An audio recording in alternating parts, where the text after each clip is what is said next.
Olá, pessoal. Quem conversa com vocês é a professora Júlia Andrade.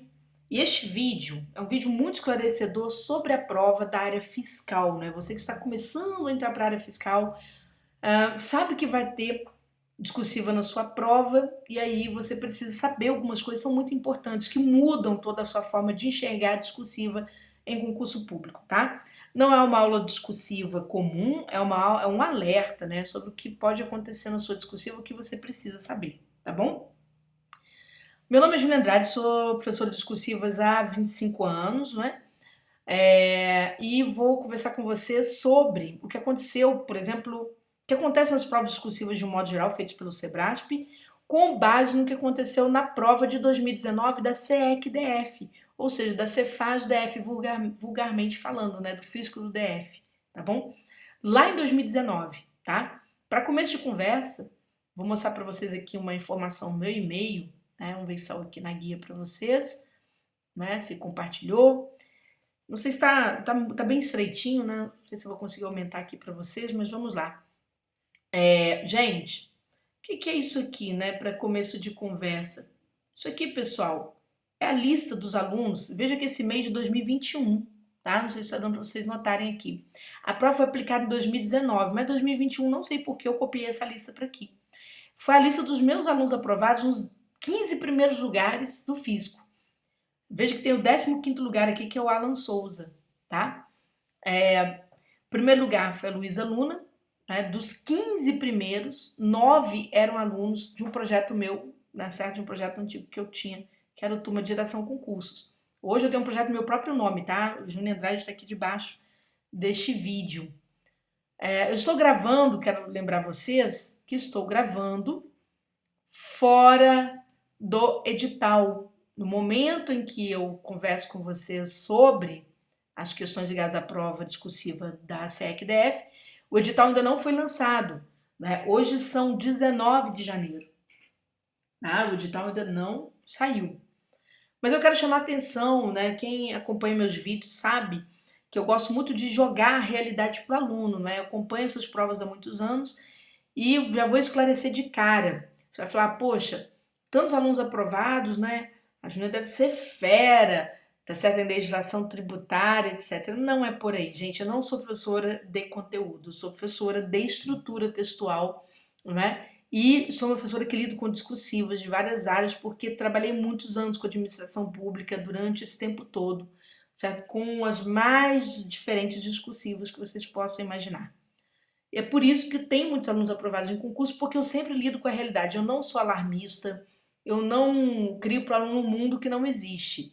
Eu pego resultados, mostro para o aluno, mostro prova, mostro padrão de resposta, comento o que aconteceu, né? Procuro traçar cenários dentro, tá, gente? Dentro daquilo que de fato ocorreu, dentro daquilo que vem acontecendo com várias provas. Bom, então vamos começar a nossa conversa. Você vai fazer prova para a área fiscal, você precisa saber o seguinte. Se cair discursivas para você, é muito comum que haja discussão até falar chega. Pronto, já soltei o problema. Júnior, você quer dizer que as discursivas terão um problema? Sempre, gente, sempre. Discursiva na área fiscal, principalmente o Sebrasp, são discursivas com problema o tempo todo. Sempre dão discussão. E eu não posso afirmar isso categoricamente, mas eu tenho as minhas desconfianças, sou professora na área de interpretação, então não é tão complicado assim. Eu acredito que seja de propósito, tá? Eu acredito que seja de propósito. E eu sempre tranquilizo meus alunos. Falo para eles o seguinte, olha, você vai fazer discursivo para a área fiscal? Vou. Estudou o conteúdo? Estudei. Lá na prova aparecerão situações para você que talvez você fique meio assim, né? Com dúvida. Faça teu arroz com feijão que você vai passar. Faça seu arroz com feijão que você vai passar. Como assim, Júnior? É só prestar atenção com bastante cuidado no enunciado. Por exemplo, este enunciado aqui, gente, era muito polêmico. Lembrando, isso aqui é um exercício de dissertação. E qual que é a diferença de uma dissertação para uma questão em concurso, numa discursiva? A dissertação tem que ter introdução, desenvolvimento e conclusão? Não. Saiam dessa ideia de ensino médio. Vocês serão servidores públicos. Não podem ter essa ideia tacanha firmada na cabeça. Quando a banca quer introdução, quando ela quer conclusão, ela é muito explícita. tá? Isso, por exemplo, as provas dos tribunais de contas, quando ela quer que as peças tenham introdução, tenham encerramento, tenham um fecho, o parecer, qualquer coisa assim, a banca é muito explícita. O que você precisa atender é exatamente ao comando. A dissertação se difere da questão porque ela é discutível. Ela te põe para pensar. E é ali que os caras identificam perfis. E eles não estão nem aí para a discussão a posteriori será travada, porque será travada a discussão. Por exemplo, vou mostrar para vocês o padrão de resposta depois de reformado dessa discursiva, tá? Vamos ver se aqui se compartilhou para vocês, né? Esse aqui é o padrão. Tá vendo? Ele começa aqui, começa aqui. Quando chega no primeiro item, que era muito polêmico, pode ver que a banca riscou tudo. Porque houve tanto recurso, depois ela foi lá e reformou isso aqui. Mas depois de muita briga. Então ela deixou as pessoas se morderem bastante, né? Os meus alunos passando, sem entrar nessa briga. É claro que alguns alunos erraram, normal, né? Até os que erraram conseguiram também. Mas ainda assim fizeram arroz com feijão dentro daquilo que eles podiam entregar. E por que deu muita briga? Eis a questão da dissertação. E aí o alerta que eu faço é que nós estamos em pleno período de transição da legislação fiscal, né? Em pleno período reformista do sistema tributário. E aí vocês podem esperar mesmo. Eu não acho que a banca vai dar refresco não, tá? Ela errou no passado, pode ser que agora ela seja mais boazinha. Não, já entrem com a cabeça. Pode ter muita porcaria na prova discursiva, pode ter muita provocação. Eu vou fazer meu arroz com feijão e vou conseguir. Porque é assim que aqueles 9 que vocês viram ali, incluindo o primeiro lugar, passou na discursiva, tá certo? Entre os 15 primeiros, certo? Passaram, né? Esses 9 passaram, melhor dizendo. Veja só, o que é importante, gente, é ter atenção às provocações. A banca trouxe para vocês aqui um enunciado em que ela tratava, né, de algumas situações, né, de vantagens fiscais. Situação de concessão de remissão, isenção e anistia de crédito tributário. Mas ela queria saber se isso se aplicava a situações decorrentes de crime, de atividade ilícita. Ora, é uma situação provocativa, tá? E pedia para o aluno discorrer também sobre o princípio do non-let, né? Ou seja, o dinheiro não tem cheiro, tá? Ou seja, o dinheiro que se arrecada do tributo não importa de onde ele vem, entendeu? E aí, os alunos naturalmente vão negar, a maioria vai dizer que não, tá? Que não tem como você beneficiar um contribuinte que estava lá, por exemplo, fraudando o fisco, tá certo? Não tem como, tá? Só que, olha só, o examinador, ele pediu para discutir isso com base em dispositivo. Bom, eu não sou professora de conteúdo, mas sou, né, trabalho na consultoria legislativa, lá na revisão de redação, né? Quando a gente fala em dispositivo de norma, nós estamos falando, né, de artigo, parágrafo, inciso. A gente não está falando de jurisprudência, a gente não está falando de doutrina, que foi toda a discussão que se travou depois, a posteriori, tá? Que gerou a anulação da primeira pergunta, tá certo? Que se queria saber se poderia haver concessão desses benefícios, né, para a prática, né, para o crédito tributário que seria efeito de prática criminosa. Ora, gente, se a gente pegar, vou compartilhar a guia novamente do padrão, tá? Não sei se vai ser possível vocês lerem, vou tentar fazer um esforço aqui, né, para ver se vocês conseguem. Vocês podem achar, vocês vão achar isso aqui no site do Sebrasp. Com relação à anistia, tá? A hipótese de anistia, o CTN, que é a norma, ele era bastante expressivo, tá? No artigo 180, inciso 1º, certo? Ele era bastante expressivo. Havia vedação mesmo expressa da concessão desse benefício, tá certo? Para qualquer situação qualificada como crime. Tudo bem? Mas a lei era silente, né? Ela é silente em relação à remissão e isenção. Não tem regra no CTN para isso, vedando essa concessão. Júnior, mas isso é discutível. Jurisprudência, doutrina, a banca não pediu, tá? Então, o que eu estou alertando você, estou dando a minha contribuição do campo da interpretação de texto. Eu sempre falei para meus alunos, cuidado na dissertação com o mecanismo de fundamentação. Cuidado, enunciados do SEBRASP na área fiscal, eles são maldosos. Por quê?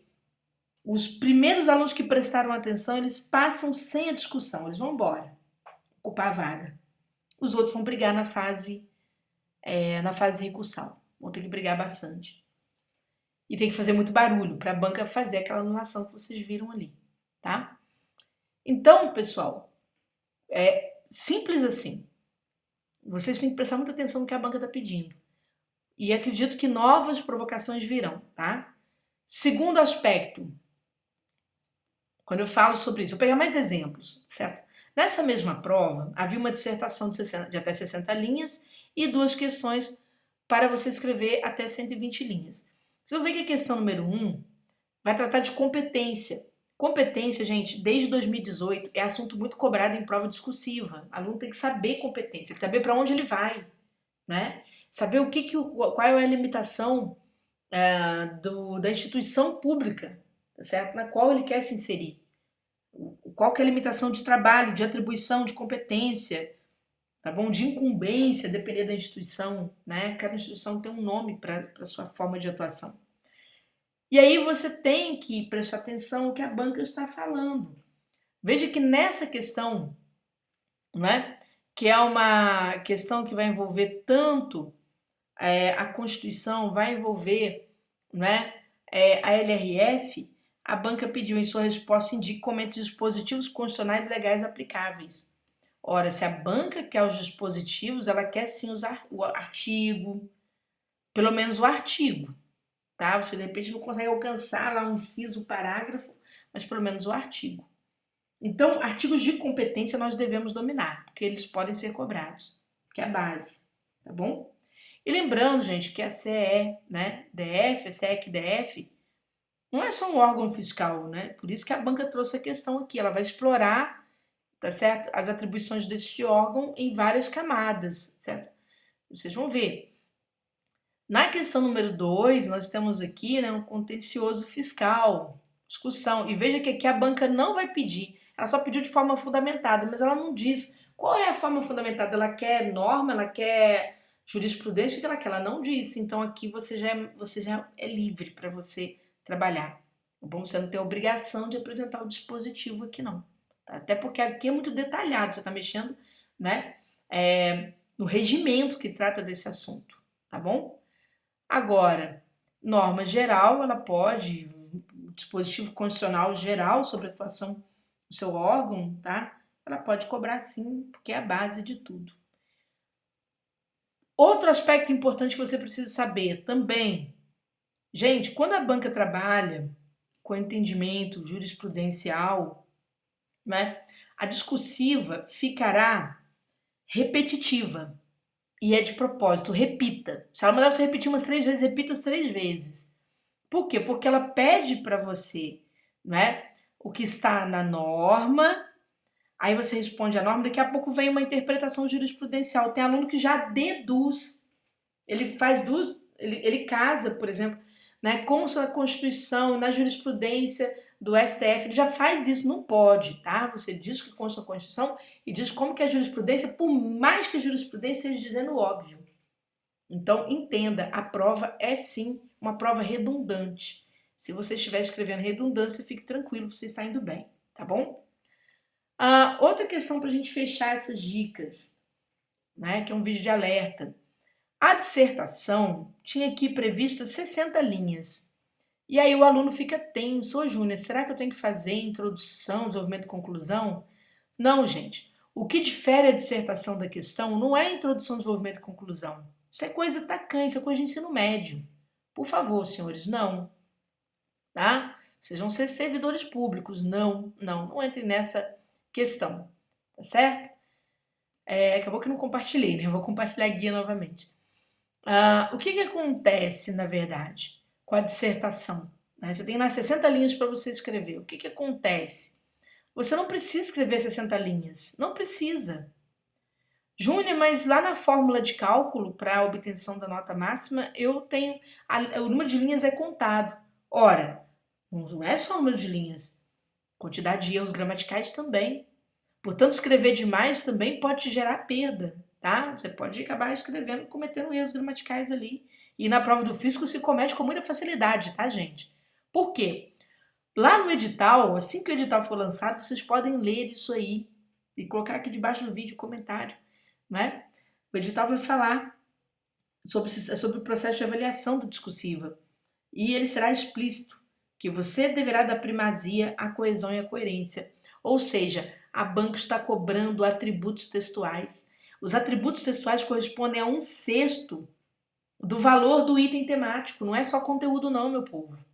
E na prova do físico é muito fácil errar, porque quando você olha a hipótese de incidência de alguma coisa no físico, a enumeração muitas vezes é gigante e o aluno faz período longo, porque ele liga o automático e vai embora. Então ele vai errar a pontuação, ele vai errar paralelismo, ele vai errar a regência, é natural que isso aconteça. Ele vai errar a vírgula, né? Falei pontuação, enfim. Então, você precisa apresentar respostas objetivas, diretas, fundamentadas de acordo com aquilo que a banca pediu, tá?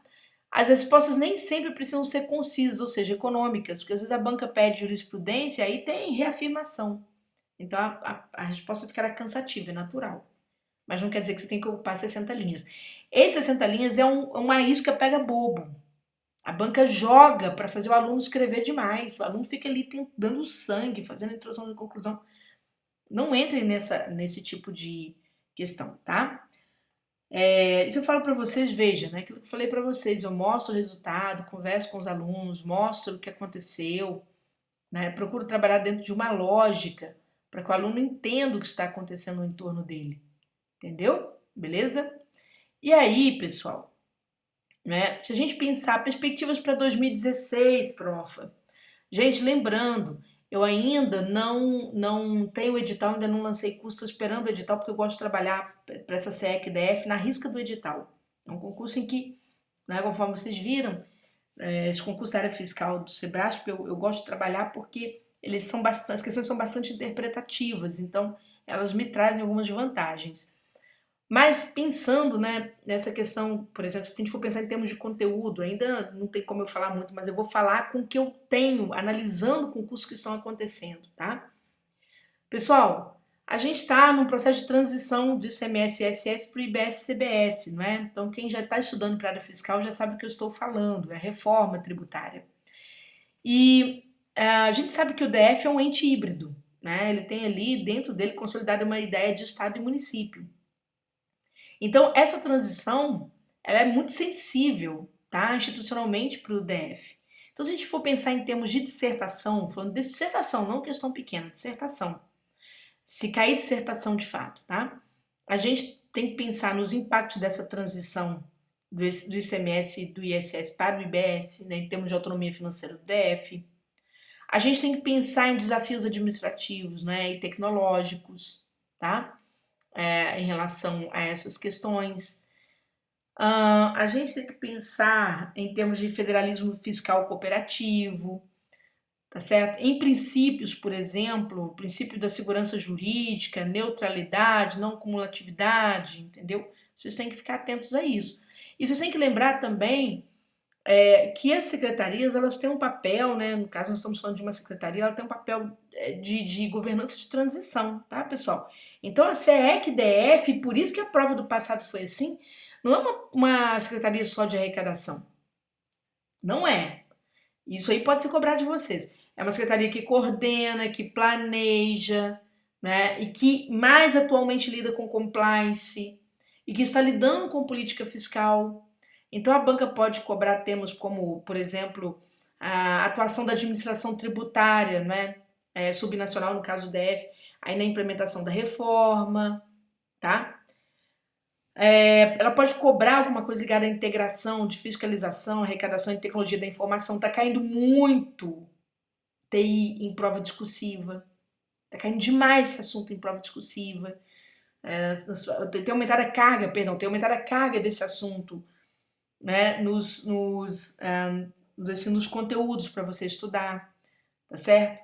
Então, você tem que ficar atento, por exemplo, se a banca pode cobrar uma coisa de administração pública gerencial, pode cobrar de governança pública, porque isso tem a ver com essa capacidade de planejamento, de política fiscal da própria CECDF, ou seja, a banca pode cobrar temas transversais nesse sentido, tá bom?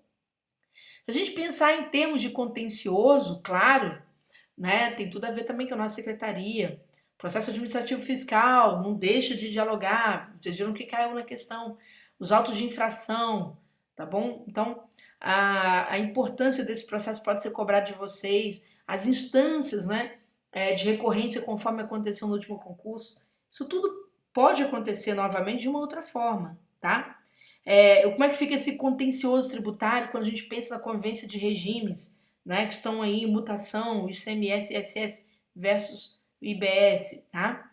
Então a gente tem que observar, ficar de olho em conceito como motivação de ato administrativo num período como esse, devido processo administrativo, são princípios atrelados exatamente, tá certo, ao processo administrativo fiscal, tá?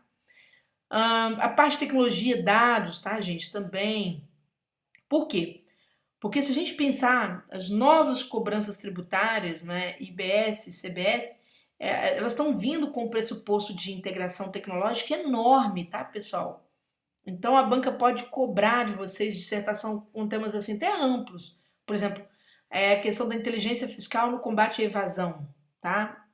Por exemplo, fiscalização orientada por risco no contexto da reforma tributária, tá bom? A questão pode ser cobrada de vocês, por exemplo, a questão da interoperabilidade está sendo cobrada em vários setores de administração pública. A interoperabilidade, né, de sistemas, tá bom? Então vocês têm que ficar atentos a isso. A questão do federalismo, repartição de receita, equilíbrio fiscal, bom, os impactos aí na repartição de receitas com a reforma tributária, fundos de compensação, tá bom? A sustentabilidade fiscal no pós-reforma, né, dos entes, né, ou seja, dos entes subnacionais, tá certo? Então a gente tem que observar essas questões e novos princípios, né, que a reforma vem trazendo também, né, princípios aí como a simplificação tributária, por exemplo, tá bom, gente? Então espero ter nesse bate-papo com vocês assim geral, né, ter esclarecido algumas coisas, alguns aspectos que vocês, naturalmente, mesmo ainda não tendo edital, vocês tendem a enfrentar na prova, tá certo? Nas novas provas de auditoria que vão surgir, tá bom? Grande abraço para vocês, até o edital, porque depois do edital eu vou fazer novos vídeos comentando, tá? Discursiva para esse concurso.